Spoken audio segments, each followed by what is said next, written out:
You're listening to Exploring Boys Education, a regular podcast produced by the International Boys Schools Coalition.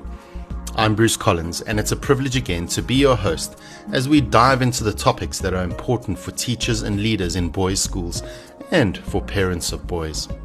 We've packed so many great conversations into season 2 of this podcast, and if this is your first time listening to Exploring Boys Education, I want to encourage you to spend some time adding other episodes to your playlist.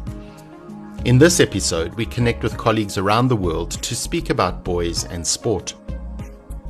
When I was still working in a boys' school, one of the favorite parts of my job was coaching a field hockey team. While I was never going to be a top-level coach for sure, there was something about stepping onto the field of play with my boys in the 4th team. In boys' school circles, we often speak about the power of relational teaching. And that engagement that I had, the time I spent on the hockey turf with boys, was a catalyst for connection that translated into the classroom space too. Before we dive into this conversation, however, Amy Ahart, my colleague and IBSC COO, joins me again to share some upcoming programs in the IBSC newsreel. Thank you, Bruce, and hello, listeners. There are 3 programs I'd like to highlight in today's newsreel. The first is our virtual annual conference, which will take place on June 9th, 15th, 17th, and 23rd. To make it more convenient for our global community to attend, we'll gather during our 4 90-minute sessions, each hosted by a major IBSC region in its local time. Everyone who registers for the conference may attend all 4 sessions, including real-time engagement with colleagues and presenters with the live chat feature. If you can't fit a session into your schedule, don't worry. All attendees gain access to stream the sessions for a full year. While we'd love to be in person for this event, we couldn't be more excited about the virtual programming our regions are putting together. Visit www.theibsc.org. Also starting in June are 3 online classes for boys educators. Register now for one of the following: Boys and Belonging, Creating Inclusive and Affirming Schools for Boys; The Self-Motivated Boy, Developing Future-Ready Leadership in the Classroom; and Single Gender Education, a course for teachers new to boys' schools. Visit our website for more information and to register. Lastly, our African member schools will be gathering in person in Cape Town in August for their IBSC regional conference. Colleagues in Africa, make sure to book your spot soon. Back to you, Bruce. I'm looking forward to hearing more from your guests as you speak with them about boys and sport. Thank you, Amy, for sharing about those programs. I'm looking particularly forward to those 4 dates on which we will get together with global colleagues for the virtual annual conference. Leach goal! Schroeder hits it. Yes, sir. Going all the way for the touchdown. And a brilliant catch. Slight home again. Look at Slight home again. Look at Slight home. Our conversation about boys and sport starts with Crenessa Woodley, a deputy head at St. Albans College in South Africa. Before becoming deputy, Crenessa's experience at St. Albans and many other schools was as a director of sport. Crenessa also recently facilitated the IBSC Ideas Lab about boys and sport. Joining Crenessa later in this conversation will be Joe Hackett, Director of Sport at the Loughborough Schools Foundation in the United Kingdom. Joe also participated in the IBSC Ideas Lab about boys and sport. Crenessa, we've just finished up a 3-session IBSC Ideas Lab with directors of sport and other sports staff from around the world. We had people there from Australia, Canada, South Africa, the UK, and you facilitated that for us, which has been great. But what are some of the things that have really struck you from this opportunity to connect with colleagues from around the world? It was a fantastic opportunity, I think, more than anything, just to connect with people doing similar work in different parts of the world and understanding some of the successes that they've sort of seen through their programs, and also understanding that there is a different way of doing things out there. I think that having these online conversations has given us more scope for learning, from each other, where, as in the past, it was always thought that you had to visit the place to actually learn something. But I've really taken away some exciting ideas from that, but also, met people now who might give me a bit different perspective on my thinking. I mean, it's certainly been fascinating to listen into those conversations and to learn from others. And one or two of those voices are going to pop up later in this episode as well, with their thoughts from different places in the world. The one thing that struck me is what an integral part sports play in a boys' school environment, and how you can't really divorce the two. One of our presenters, Craig Hoyer, spoke about the deeper connection that needs to happen between what we call the curriculum and what we call extracurricular, and I was fascinated by what he said. But I'd love to dive into your thoughts about the benefits in this context, and from what you've heard from other boys' schools and your vast experience in boys' schools. What are some of the benefits you see for boys at a school like yours who participate in the sporting life of the school? I think that it's a really important question, but for me the question really has two parts to it. I think we almost have to separate the benefits of sport from the sport, if that makes sense, because obviously there's the sporting benefits, and there's this notion in South Africa that you can get into university and go further, and sport will open those gateways for you to achieve at a higher level. But then if we put sport aside, and hence in my previous comment about what's the real reason we do it, and I think that's where the value needs to be placed in schools, because that fits into what schooling or education is about, and more people on the staff need to buy into that. So what are the skills outside of sporting skills that are achieved through playing sport? Firstly, I think it gives boys an identity. Many boys will find academic things challenging from day to day, and boys are generally, they'll work hard when they're motivated to do that. And I think sport provides that motivation. It provides a release. It provides an opportunity for them to sort of escape the real world for a period of time and come back the next day really energized in the classroom. I think over and above that, it allows boys who struggle socially to interact, because there's a common thread if you play in a team, that everybody's doing the same thing. It allows, that static time I like to talk about to my boys, in a sports team, is that time when you're on a bus on the way to a fixture. You're forced to sit next to somebody and have that conversation. You're forced to perhaps sit on the side of the field and analyze the game. Maybe it's counting numbers in terms of what the score is, what sort of how many points we need to score to level the game, how to manage time, how to work under pressure, all those types of things that good coaches really emphasize in sport. So, in a school environment, I think we need to speak more about the benefits that sport brings to boys as people rather than to boys as athletes, because, boys need to understand what the ultimate goal of playing sport is.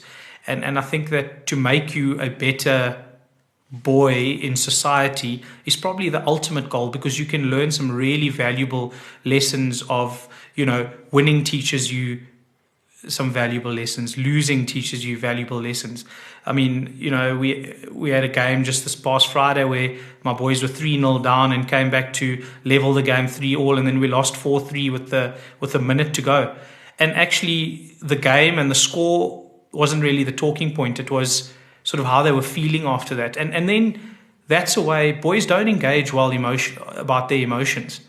But after a sports game, it seems like it's okay to engage about your emotions, because some were feeling angry, some were feeling upset.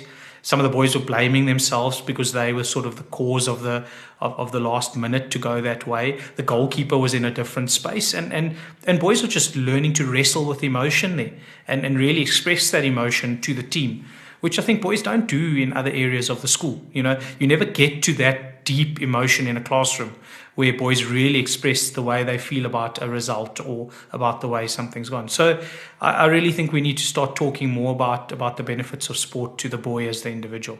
As I mentioned earlier, I was able to connect with Jo Hackett too, and asked her to reflect on the benefits of sporting programs in boys' schools. Well, there's the obvious physical and skill-related benefits of participating in sport.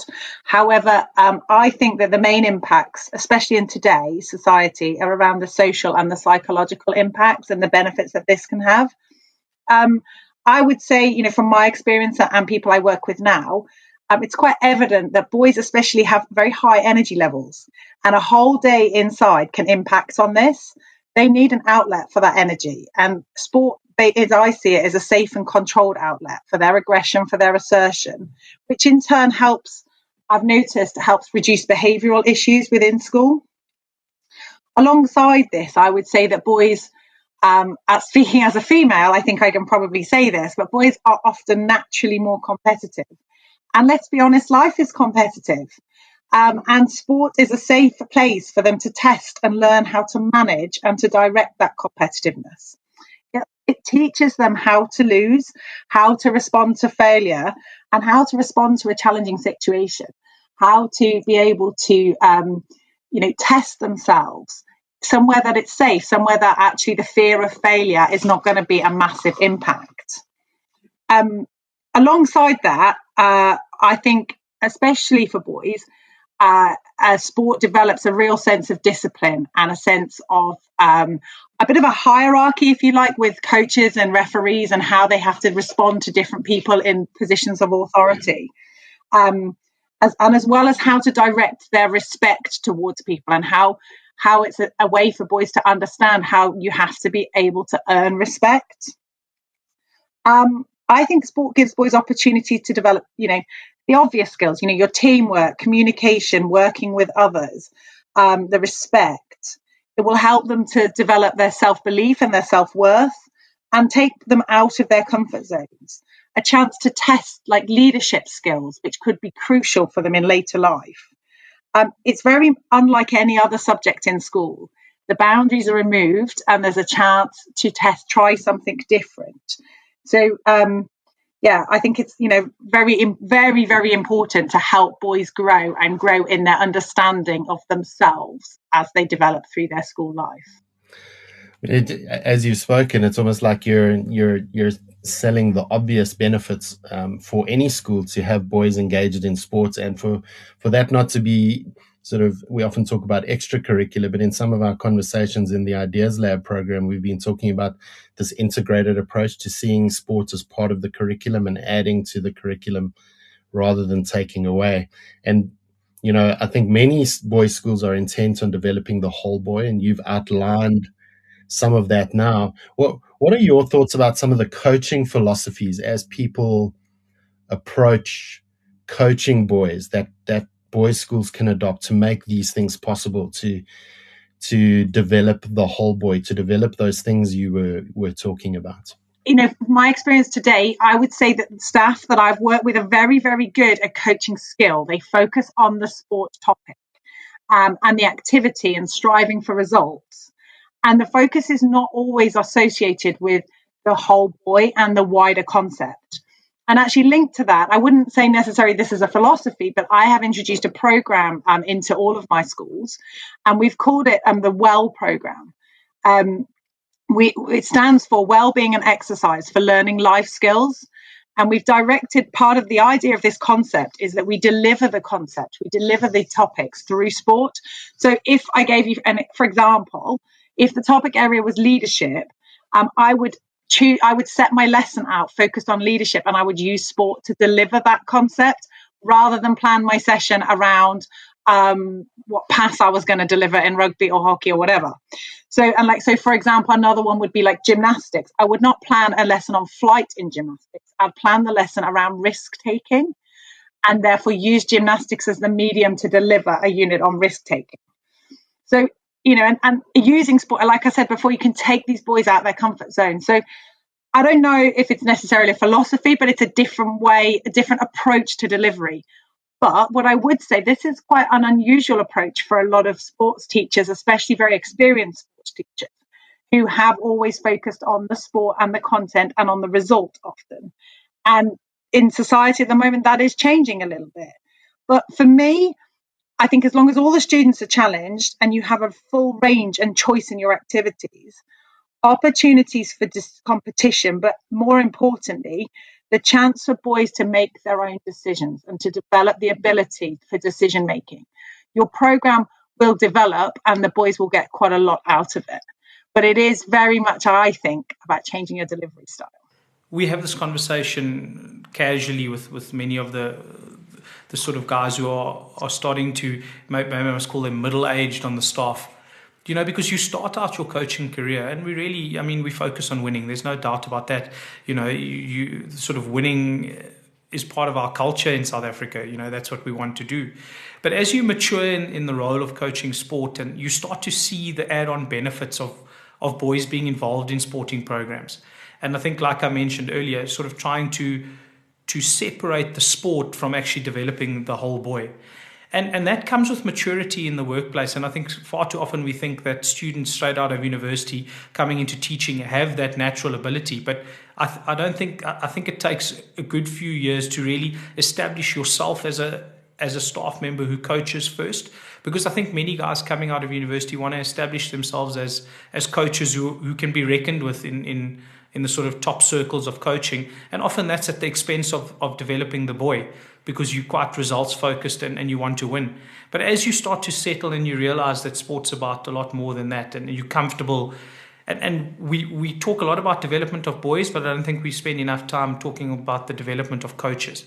So when a coach feels comfortable with who he is as a coach, he's comfortable with his position, he's able to sort of separate the wins or losses from his own personality. I think then you're in sort of the maturity phase of your coaching career, when you stand back and realize that actually the more I can teach these boys about life through the medium of sport, the more they are going to value being involved with this.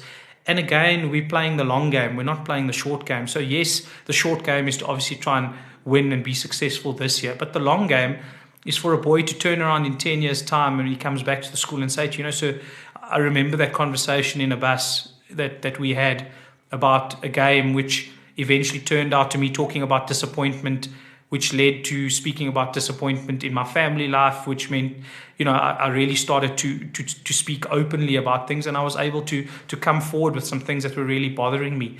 So, to mentor coaches to a point where they allow that open conversation, I think is important. I think we spend too much time on technical and tactical development of our coaches and not enough time on the emotional development of our coaches, which will in turn promote emotional development in boys. I suppose it has a lot to do with how we define a successful sporting program, isn't it? Yes. I mean, we could define a successful sporting program as winning, and I think the tension is here is schools with successful sporting programs are able to use that as a marketing tool. Yeah. But I think what you're really talking about is that, success is in that long game.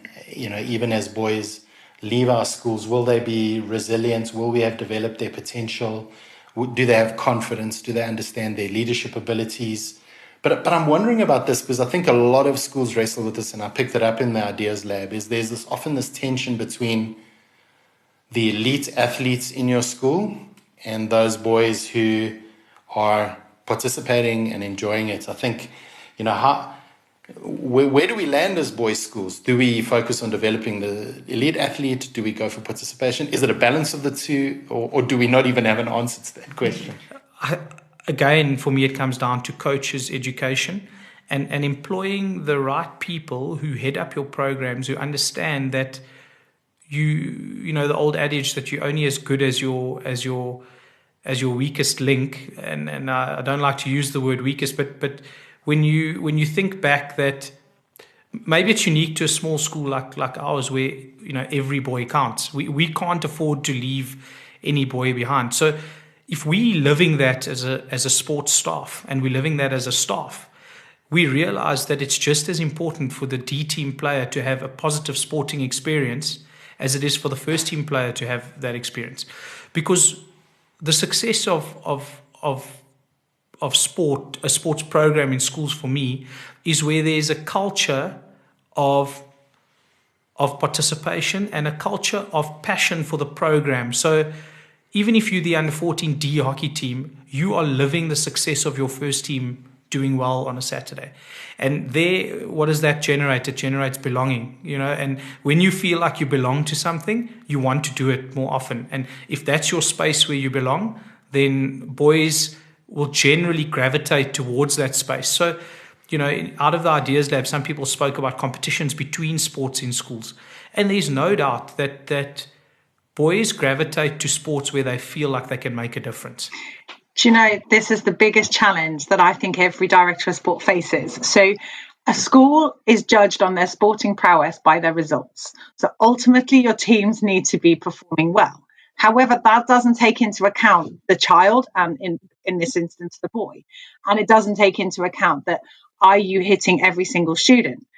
The big dilemma for every director of sport is the elite versus sport for all, because ultimately, especially in independent schools in the UK, you have to hit both of these, and nobody has the magic solution to this yet, and every person is trying to find it. It would be great if there was some sort of secret sauce, isn't it? If there's a secret formula, it would be amazing. I would be, you could be the richest person on the planet if you had that. Yeah. Anyway, it is my belief at the moment, and I think this has always been my belief since I became a PE teacher, that every school must cater an offer for the elite. But I have to be honest, I hate the phrase elite, because I don't think that school is about elite athletes, and the elite develops as you leave school and as you and as developed, to be honest, out of school. But you have to have a program perhaps for, I don't know, your high level athletes or your aspiring elite or something along those lines.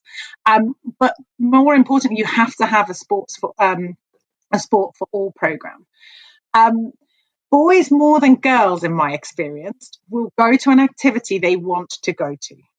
And their key aim, and for me, my key aim ever since I graduated, is to instill a love of sport and activity in every single student. So I think that has to be at the forefront of any decisions that you're making, particularly with regard to school, because you need those students to carry on when they, to have that healthy, active lifestyle. And that is my job, to find a way to engage every student so that when they leave school, they will continue in whatever that activity may be. Now, for some, it will be going on to perform at an elite level, but for some, it might be playing badminton once a week at the local sports hall, or learning to use gym facilities so that they can go and access that and produce their own exercise programs and keep themselves healthy and active. I mean, and let's be honest, Joe. If you look at the research, the number of schoolboys who actually go on, even the ones who are really good at sports at school, there are so few of them that translate that into a career in sports. It's so the numbers are so low. I think school focus has to be sport for all, and it's up to your governing bodies and your agencies, your clubs, and your elite structure within your country to develop the elite pathways. Schools are there to inspire. They're there to start the journey for everybody, to ignite the fire for the activities. And therefore, you've got to have such a breadth of opportunity, because the boys choose. They don't play rugby because they have a compulsion anymore. They will play rugby if they want to play rugby. The same with hockey, the same with football. And so you have to have an offer for everybody else. And this is something that I am really working on at the moment with at the grammar school. I think naturally, sports teachers, by their nature, are competitive people, and they want to teach their teams, and they want to coach the highest standard they can coach. And they often focus on that top 5% of boys within a school. And those 5% of boys will respond. They'll be at every training session. They'll work so hard. And actually, that's the easy bit of our job. The hard bit is the 5%, who really hate any form of activity, and getting changed and doing anything is the least thing they want to do. So it's so important not to hit that, just focus on that 5%, because that's the ones who are going to get your results, and that's where you get your marketing material from. You've got to focus on the other 95%, if you like, and making sure that everybody looks at sport as a means to a healthy future. Crenessa, I think you've probably heard this clip, but Eddie Jones, the head coach of the England national rugby team, has the following to say about teachers as coaches, as opposed to employing professionals in school sports? One of the problems we've got in sport at the moment is that we've got a lot of kids now not being taught by teachers sport. They're being taught by ex-players. And I think it's a fundamental flaw in education. Kids need to be taught. And they don't need to be coached at an early age. And we're trying to turn high school teams into high performance teams where they should be just development teams. In your experience, what is the value of teachers as coaches in boys' schools? Is it important to balance teachers as coaches with more professional coaching staff, or is the aim to equip teachers to also be coaches? Bruce, again, I think it's a balance. I mean, I really believe in the philosophy of having teachers who are coaches. I just think it's not comparable, in terms of having players as ex-players as coaches, if we look at the real value of what sport is supposed to bring to boys. What sport, if we speak about separating the sporting skill from the actual life skill that you learn in sport, then we have to look at educators being involved. And I'm not saying that there's no room for the ex-professional to be involved, but the levels are different for me. I think that if you do have ex-professionals involved in your program, they need to be complemented by a teacher who's managing the team, because I do think, and I've had experience of this across the board, that there is something that boys value about having a person who stands up and perhaps teaches them maths, or they can relate to in the classroom, then seeing those people in a different context in the afternoon. Boys start to realize that if your teachers are rounded, we speak about selling a rounded education. You can't have a rounded education and then only have experts in the sporting field or experts in the academic field, because where's the role modeling for this roundedness? So I really think there's a good balance between the professionals, and yes, when you're talking about an elite level, we do want to prepare boys for the next phase, and there are boys in our institutions who do want to make sport a career, maybe not playing, but coaching or commentating, or there are many careers in sport these days. So you need to look after them, but I think that's a supplement, of the people with the expertise. But the sort of go-to or the standard for me should be that educators are involved with coaching sport. Paul Strang, Director of Sport at Westlake Boys High School in New Zealand, shares a lovely anecdote about a teacher-coach at his school. When he started coaching, they just saw a totally different side of him.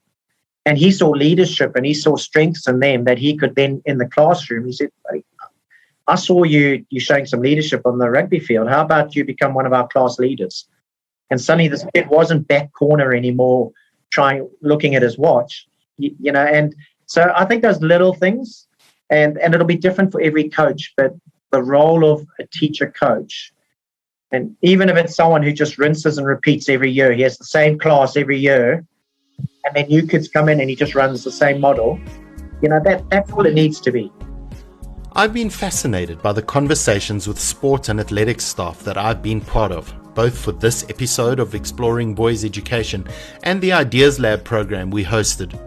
It's been absolutely amazing too to hear how schools globally have managed, despite COVID restrictions, to keep boys engaged in physical activity. Moreover, I've been reminded of why sports and athletic programs are a key part of boys' schools.